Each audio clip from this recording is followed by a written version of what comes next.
Welcome to Israel Now News. I'm Yochanan El-Rom. And I'm Erin Viner. In our top story, words of warning from Washington to Tehran. U.S. President Donald Trump made it abundantly clear to his Iranian counterpart, Hassan Rouhani, never, ever threaten the United States again, or you will suffer consequences, the likes of which few throughout history have ever suffered before. Trump added that America is no longer a country that will stand for demented words of violence and death. The president's fury erupted shortly after Rouhani vowed that the mother of all wars would erupt if the White House implemented any policies hostile to the rogue Islamic Republic. The radical Rouhani also warned Trump not to incite Iranian civilians against their own security interest.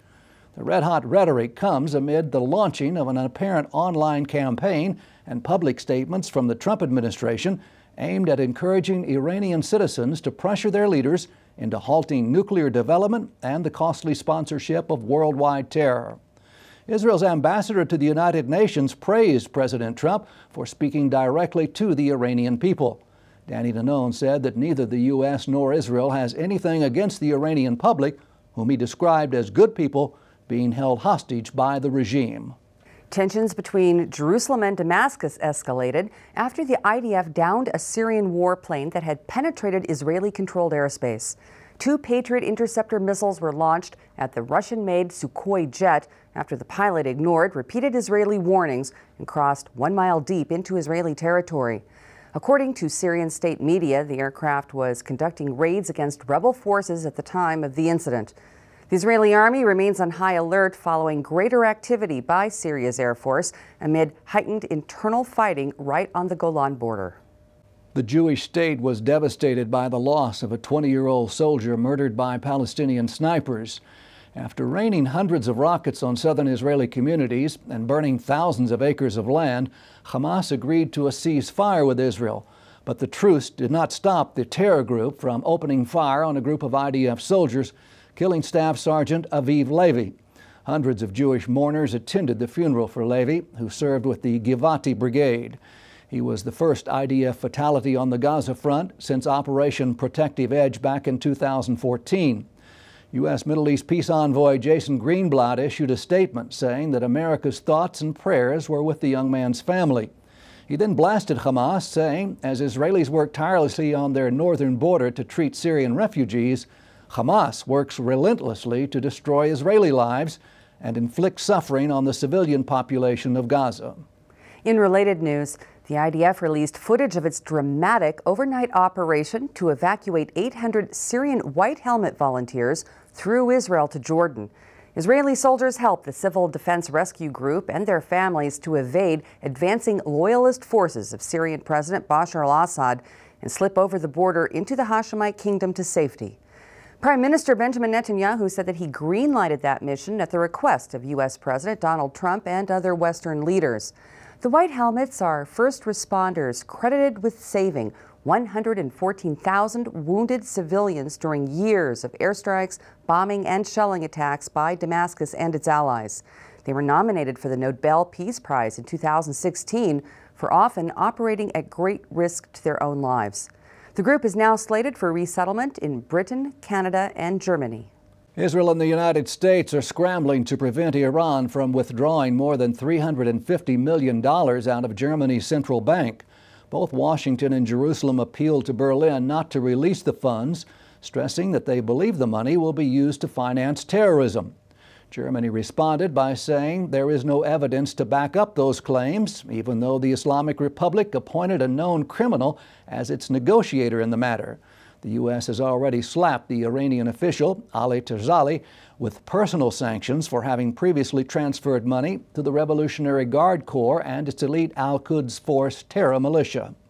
Hungarian Prime Minister Viktor Orbán announced that the Jewish community in his nation should feel safe under his government. The nationalist politician issued that statement in Israel during his recent reciprocal visit a year after hosting Prime Minister Benjamin Netanyahu in Budapest. Concerns arose last year when Orbán praised his predecessor, Miklós Horthy. The World War II dictator was allied with the Nazis, and it was under his rule that 565,000 Hungarian Jews were murdered during the Holocaust. But Orban, who's currently serving his third straight term in office, stated that he has zero tolerance for anti-Semitism. He added that his administration actively promotes Jewish life by renovating synagogues and decrepit cemeteries, while also specifically investing in Jewish education so that the community can openly and proudly celebrate their heritage. A landmark conference on anti-Semitism was convened by the Congress of Guatemala on the initiative of the Israel Allies Foundation. The Central American nation was recognized as an ideal setting for the forum because of its recent decision to relocate its embassy to Jerusalem. A key speaker featured at the event was South Carolina Congressman Alan Clemens, who authored the first American legislation banning commercial boycotts against the Jewish state. The Republican lawmaker also made history by spearheading his state's first ever codification of a uniform definition of anti-Semitism in the U.S. He told the gathering that from the moment the modern state of Israel was restored on May 14, 1948, the United States and Guatemala have stood firmly by its side. He added that the conference honored the parliamentarians who encouraged their president, Jimmy Morales, to follow the lead of U.S. President Donald Trump and move their embassy to the Israeli capital.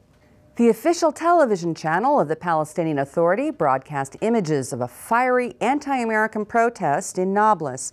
The rally was held by the Fatah party of PA President Mahmoud Abbas to demonstrate support for his rejection of the yet-to-be-released U.S. peace proposal.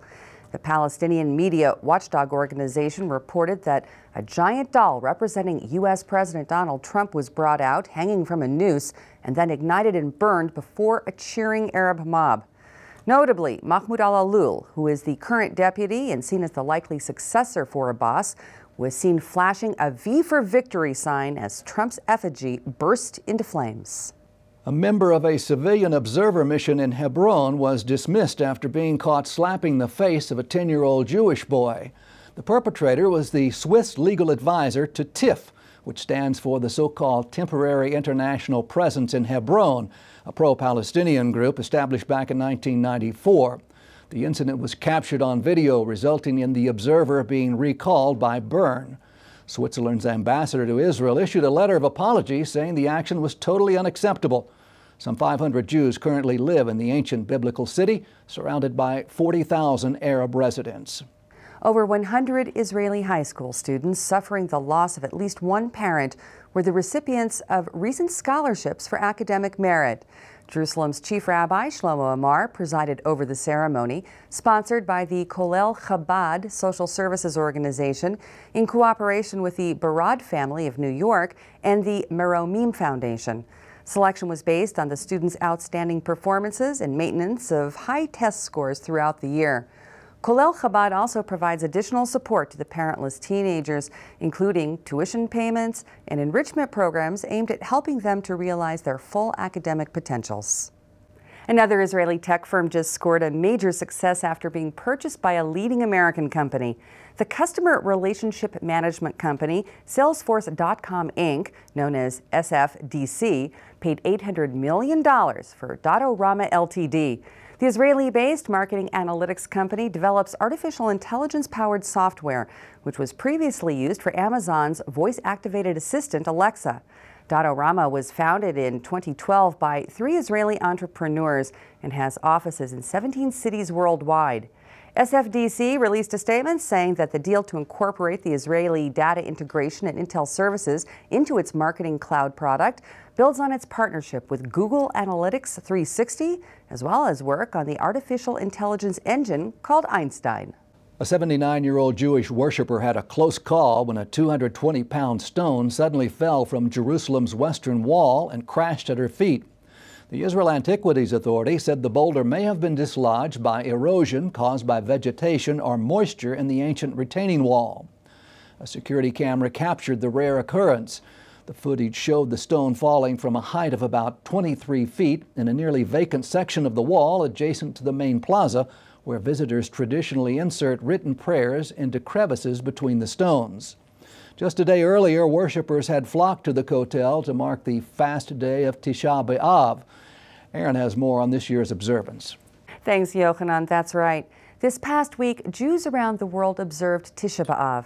Historically, the 9th day of the month of Av on the Hebrew calendar has been one of hardship and suffering. It began 1,300 years before the Common Era, when Moses dispatched 12 men to spy out the Promised Land. 10 of the 12 gave an evil report. Only Joshua and Caleb had the faith and courage to trust God.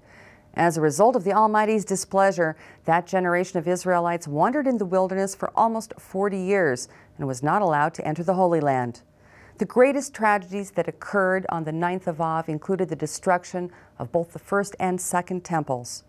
Religiously observant Jews spend the day reading the biblical Book of Lamentations and abstain from eating, drinking, and bathing. Israel ranked 26th highest at this year's International Mathematical Olympiad thanks to 6 award-winning high school students. The young Israeli champions brought home 2 silver and 4 bronze medals from the competition, which took place in Romania earlier this month. There were a total of 615 contestants representing 116 countries. Since first participating in the competition back in 1979, Israel has won a total of 13 gold, 52 silver, 96 bronze medals, and 24 honorable mentions. Israel's Minister of Education, Naftali Bennett, expressed deep pride in this year's standings and emphasized that both math and science are the foundation for the continued existence of Israel as a startup nation. 100 Israeli children battling cancer were just appointed honorary Air Force pilots for a day. A group of Israeli military flyers hosted the young patients at the Ramon Air Base in southern Israel, where they'd been brought by bus from hospitals nationwide. After being greeted by the elite squadron, the kids donned identical Air Force coveralls as worn by their heroes. The honorary pilots were then treated to a number of activities, including climbing into a training jet on the runway. The event wasn't only a day away from sickness for the children and their families, but it also carried deep meaning for the pilots. One of the airmen said that the children gave them the strength to deal with the complex and ongoing challenges that they face in their ongoing missions.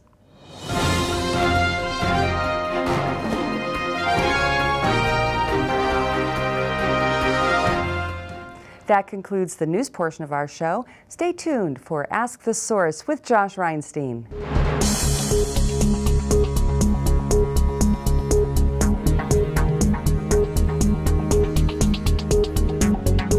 Hello and welcome to Ask the Source. I'm your host, Josh Reinstein. We're here on a beautiful sunny day on our rooftop studio in Jerusalem. My guest today is Chen Raviv. He's the co-founder of Change a World. Chen, thanks for being on the show. Thank you for having me here. Chen, tell our viewers a little about what has changed the world. So it's Change a World because what we believe is that through the process that we're giving our students, one world is changed. The world of one student, the world of one community member. And Change a World is an NGO that is meant to create a collaboration between the academy and the community that surrounds it, to bring the students to first engagement with the other and to see the person behind the disease, especially for physicians. So this is actually designed for medical students, and what exactly are they doing? So I studied medicine at Tel Aviv University, and the 3 years of studying taught me a lot about how to treat the diseases. But what we didn't know is how to deal really with the person and how to bring to a full solution in the community he lives in. So we created a course at the academy where students can work with communities in small groups. With each group works with different community. And with it, they build project in the health aspect. It's first meant for medical students, but then we create collaboration between professions that students can work together and so to bring to a full and sustainable solution with the community. Is this something that was developed during your time in the military, or is this something that was developed from a medical point of view? It's from the medical point of view specifically, and at the army I was teaching medicine, teaching trauma and teamwork with medical staff. So I learned there how to create teams and how to put them together. Just give me an example. How does this actually work? You have a medical professional, you have a community that needs medical attention. How do you build a community out of that? So from one part, we have the students who spend their time at the academy learning lots of theoretical and practical skills. And from the other hand, there is the community that lives in Tel Aviv and there has many needs in the health aspects. For example, one of the communities we work with is youth who works as prostitutes. And with them, we found that the most certain need in the health aspect is dental care. And together with the School for Dentistry, where students need to do treatments in order to become dentists, we formed the Tooth Fairy project that in the last year and a half gives free oral treatments to these youth in order to bring them to see the hope in the end of the tunnel. And the next phase is to train them as dental assistant, so they will have profession and maybe they have a better future. So using this example, is there some counseling to get them out of prostitution and into the profession as well? So yes, there are organizations who work with this specific community, and with these organizations we work with, and we found how the best way that we can answer their needs and to actually from this answering to needs to bring them the hope that will enable them to proceed. Is this an organization that's primarily only in Israel, or do you do this all over the world? It's an organization that is doing it only in Israel, and now we are operating in Tel Aviv area, and next year it's going to operate also in Haifa, in the north of Israel, in order to collaborate between the academies and the community that surrounds in it. Other than dentists, are there other medical professions that are involved in this operation? Definitely. So there are students for general medicine, both Israelis and Americans. For example, what we did, we created a health fair for the refugees community that lives in Tel Aviv. So 100 students, Israelis, Americans, all Jews, worked together and for 4 hours treated more than 300 kids and their parents in a school in the south of Tel Aviv. And this is all on a volunteer basis, or is there some funding for this as well? So this is actually one of the key issues. The Academy, as our major partner, supports most of the projects, but in order to bring these beautiful things into existence and to be sustainable, we need more help. And what kind of future do you see for this organization? Do you see this actually happening in places like America, Europe, Asia as well? Definitely. So this model is called service learning, and it's very familiar in the United States. My partner, Professor Ruti Margalit, who co-founded with me Change the World, was the founder of Academy in Nebraska University. In the last 15 years, thousands of students treating 40,000 community members in the city. So based on this model, we created here in Israel. This seems like a model based on the idea of tikkun olam, that by saving a life, you can save the world. How does that mesh together? So it's exactly what it's based upon. In Hebrew, it's leshanot olam, which is very similar to tikkun olam, because we believe that through this engagement in first level, from the student level, you don't need to wait to be a physician in order to help others. Even as a student, as a person, you can do something good, you can see how it affects, and from that point, your world has changed, olamcha ha'olam hishtana, so you can create better.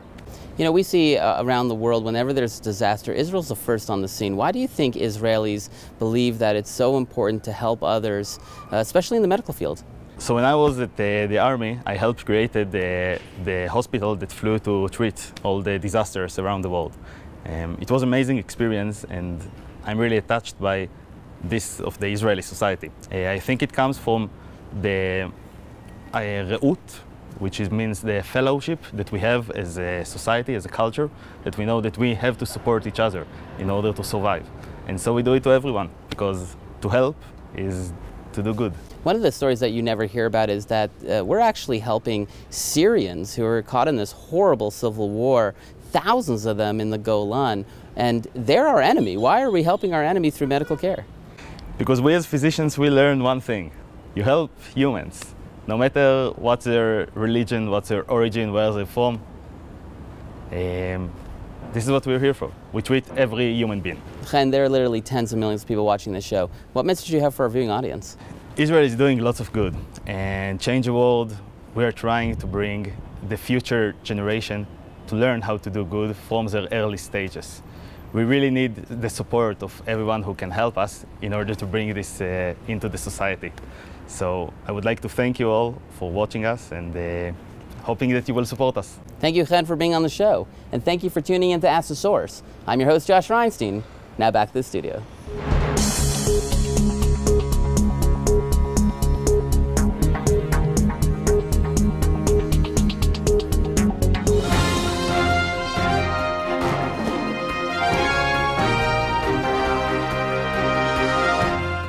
Up next, the return to Zion with Karen Hayesod.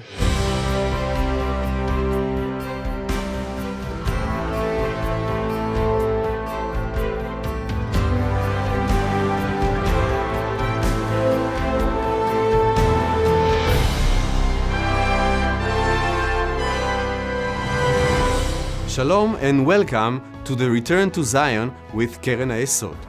I'm Eliezer Moody Sandberg, World Chairman of Keren HaYesod, the leading official fundraising organization for the State of Israel. Through the work of Keren HaYesod, we believe that in the next 5 years, there will be more Jews in the State of Israel than all the Jews outside of Israel combined. Join us on this historic mission.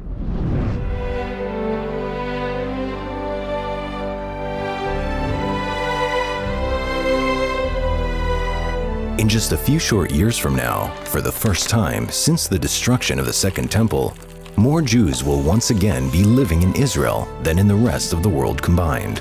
This incredible milestone is a testament to the truth of God's prophecy, the determination of the Jewish people, and the hard work of Keren HaYesod, which for the past 90 years has dedicated itself to returning the Jewish people home. After the Roman army ransacked Jerusalem in 70 AD, the Jewish nation was scattered throughout the four corners of the earth. But each generation kept faith and dreamed of returning to their ancient home. If I forget you, O Jerusalem, may my right hand forget her skill. May my tongue cling to the roof of my mouth if I do not remember you. Over the centuries, a tiny remnant of Jews constantly remained. By 1800, just 24,000 lived in their homeland, while untold millions built Jewish lives across the globe. Throughout the following 2 centuries, the ingathering of the Jewish people gradually became reality. In the land of Abraham and of King David's ancient kingdom, the Jewish people finally fulfilled Jeremiah's prophecy. There is hope for your future. Your children will return to their borders. The first wave of Jews arrived in the late 19th century, mainly from Russia and Yemen, pioneering some of modern Israel's most familiar cities. Soon before the First World War, they were joined by Jews fleeing the pogroms of Tsarist Russia. They founded the very first kibbutz and revived the ancient biblical language as modern Hebrew.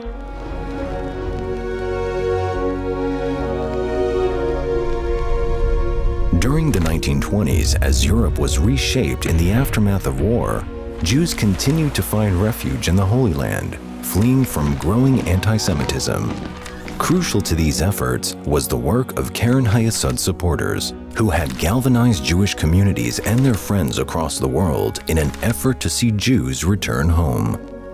This was critical in helping hundreds of thousands of Jews escape the dark clouds of Europe as the horrors of Nazi Germany became a reality.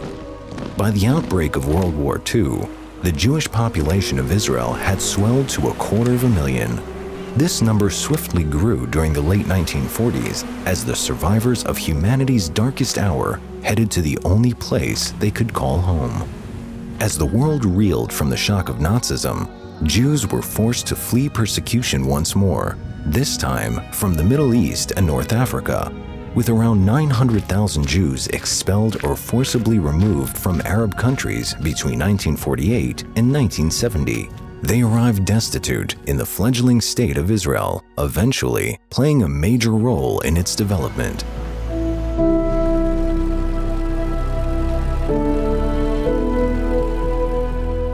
Israel has continued determinedly to rescue Jews from danger.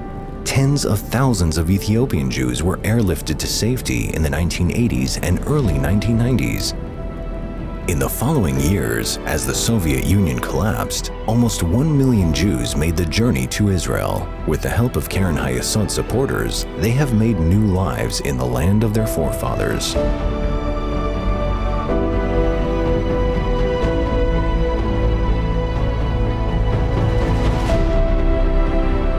Two millennia after the Roman destruction, we believe more Jews will soon once again be living in Israel than outside of Israel.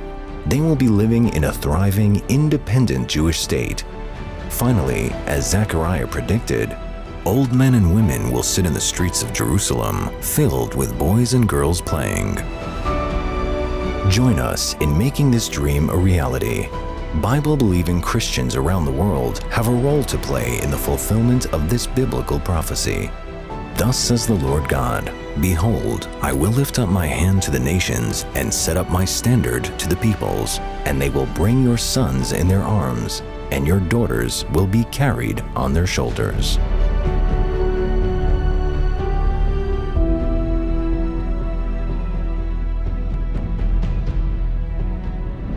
Let's bless Israel together. To donate and get information, call us at 1-800-505-1665 or visit our website at www.khisrael.org.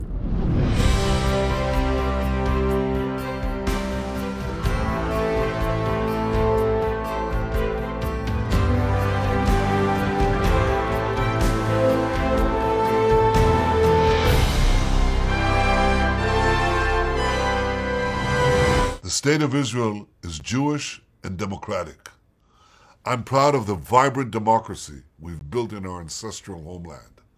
Israel grants equal rights to all citizens, regardless of religion, race, nationality, or gender. We are strong not in spite of our diversity. We're strong because of our diversity. The nation-state law defines the rights of the Jewish people to self-determination in Israel. It also maintains the rights of all Israeli citizens, Jews and non-Jews alike, to preserve their culture, their heritage, their language, and their identity. The new law affirms Israel's commitment to preserving the bond between Israel and Jews around the world. The unity of our people is a key source of our strength. Israel will continue to be a home for all Jews, no matter where you are from or how you pray. Israel's democracy will always continue to flourish. For that, we can all be proud. Lift up your eyes and look around. All your children gather and come to you. The biblical prophecy is unfolding right before our very eyes. The people of Israel are returning to the Promised Land after 2,000 years of exile. But millions of Jews are still longing to come home. Anti-Semitism threatens many of the Jews. We must rescue them before the window of opportunity slams shut. Bless Israel by supporting Keren HaYesod United Israel Appeal, the leading official fundraising organization for the State of Israel. Together, we can fulfill the prophecy of the Bible. Let us bless Israel together. To donate and get information, call us at 1-800-505-1665 or visit our website at www.khisrael.org.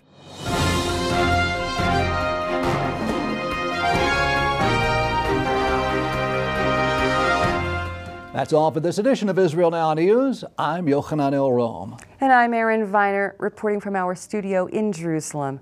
Please join us again next week for all of your Israel updates.